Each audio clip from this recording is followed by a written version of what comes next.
Bonjour chers frères et sœurs.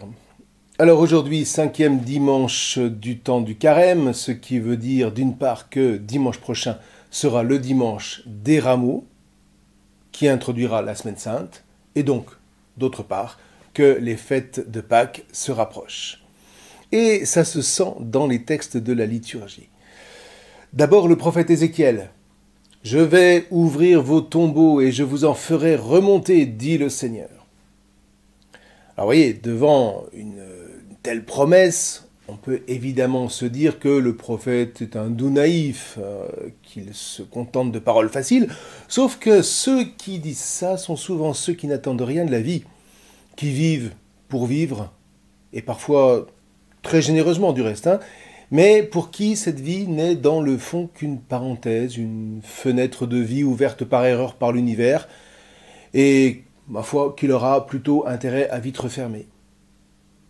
Toute différente, évidemment, est l'approche d'Ézéchiel et de son peuple, parce que si un peuple connaît dans l'histoire ce que veut dire avoir été rejeté, avoir frôlé la mort et même avoir fait l'objet d'une extermination programmée, c'est bien le peuple juif. Or, vous voyez, il n'est pas un peuple qui, plus que ce peuple juif, soit capable de témoigner à quel point les paroles d'Ézéchiel se sont vérifiées.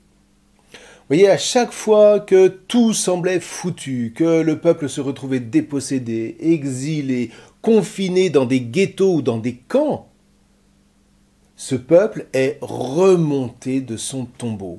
Grâce à quoi? Allez, toujours la même chose, grâce à sa mémoire, frères et sœurs.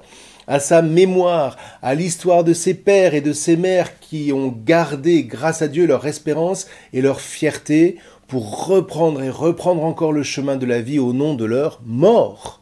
Je veux dire par là, pour que ces morts ne restent pas sans mémoire, pour que la vie ne les oublie pas et qu'ils continuent à porter du fruit à travers leur descendance. Voyez, là où n'importe quel impie se focalise sur les morts pour reprocher à Dieu de ne pas les avoir sauvés, voilà que le peuple juif, lui, décide de vivre en leur nom. Et pour ça, de vivre au nom de Dieu, vivre par Dieu, vivre pour Dieu.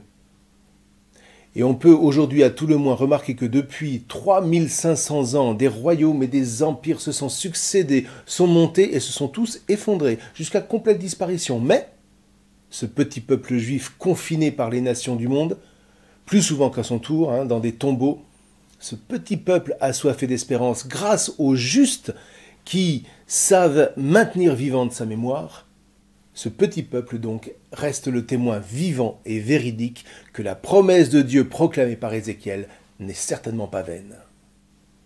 Et elle l'est encore moins pour nous qui sommes chrétiens et qui nous appuyons sur l'expérience de la résurrection du Christ, et aussi sur la mémoire de nos pères et de nos mères. En tout cas, c'est sur ce fond prophétique que peut se déployer le psaume de ce dimanche, car fort de la prophétie d'Ézéchiel, eh bien le psalmiste peut dire à bon droit « Des profondeurs je crie vers toi, que ton oreille se fasse attentive aux cris de ma prière. » C'est très fort, vous voyez, parce que s'il y a des moments où on n'arrive plus trop à prier, c'est précisément les moments de souffrance. Et là, vous voyez, c'est le serpent qui se mord un peu la queue, parce que quand tout va bien, on ne prie pas parce qu'on n'en voit pas l'utilité et qu'on n'a pas le temps, et puis quand tout va mal, on n'arrive pas parce qu'on souffre trop. Or, pour pouvoir dire cette prière du cœur de sa souffrance, le psalmiste a relu l'histoire de ses pères chaque jour avant de souffrir. Et de la même qu'un chrétien, quand tout va bien, devrait s'imprégner chaque jour de l'évangile. Vous voyez, le pape François ne cesse pas de nous y exhorter. Et c'est d'ailleurs pour vous y aider de 1000 manières que j'ai créé pour vous, voici maintenant 6 ans, le site de la Bible en tutoriel. Alors soit vous choisissez d'approfondir grâce à ce site l'écriture, et là il y a déjà de quoi faire avec presque 300 vidéos, et ne vous dites pas que ça fait trop, d'abord parce qu'il vous faudra infiniment moins de temps pour les regarder qu'il en a fallu pour les concevoir, les enregistrer, les monter et les mettre en ligne, et puis d'autre part parce que c'est vrai, lire et prier la Bible, l'étudier, la scruter, ça demande du temps.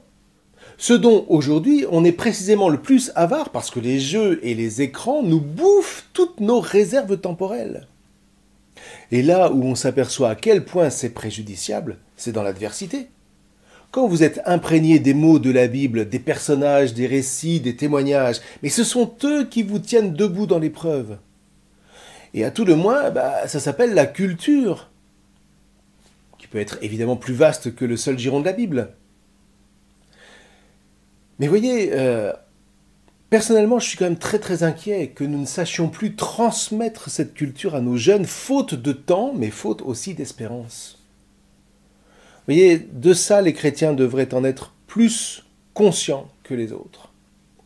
Or justement, vous voyez, Paul est ici très fort. Vous n'êtes plus sous l'emprise de la chair, mais sous celle de l'esprit. Alors en fait, ça c'est la traduction liturgique, mais le texte dit plus exactement, vous n'êtes plus dans la chair, mais dans l'esprit.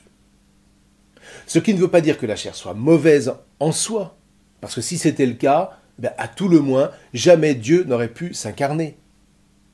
Mais c'est vrai que la chair laissée à elle-même est totalement désorientée. Tout son potentiel est comme en exil, en errance, avec pour seule perspective la mort. Raison pour laquelle elle a besoin d'être infusée par l'Esprit qui sanctifie, vous vous souvenez. L'Esprit Saint, ça n'est pas une entité passive, mais au contraire, tout entière active. L'Esprit Saint, c'est l'Esprit qui sanctifie, c'est-à-dire qui consacre, autrement dit, qui attache notre chair à la puissance de vie qui est dans le Père éternel et à laquelle le Christ nous ouvre en nous appelant.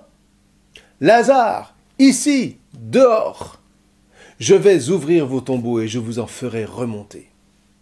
Vous vous souvenez, quelqu'un m'appelle, donc j'existe. Eh bien, c'est complètement ça, au degré le plus haut qui soit.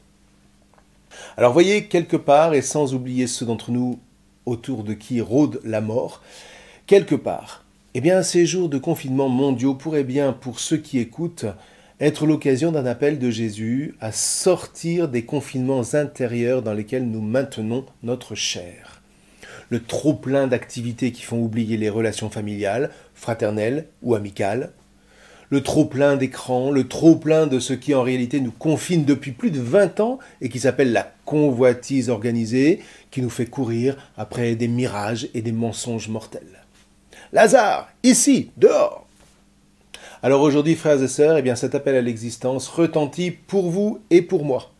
Et jamais peut-être en Occident du moins, notre génération, qui n'a jamais connu la guerre, ce qui est exceptionnel, ne l'oublions pas, jamais notre génération n'a ressenti aussi charnellement un tel confinement, une telle mise au tombeau, et ce peut être une chance.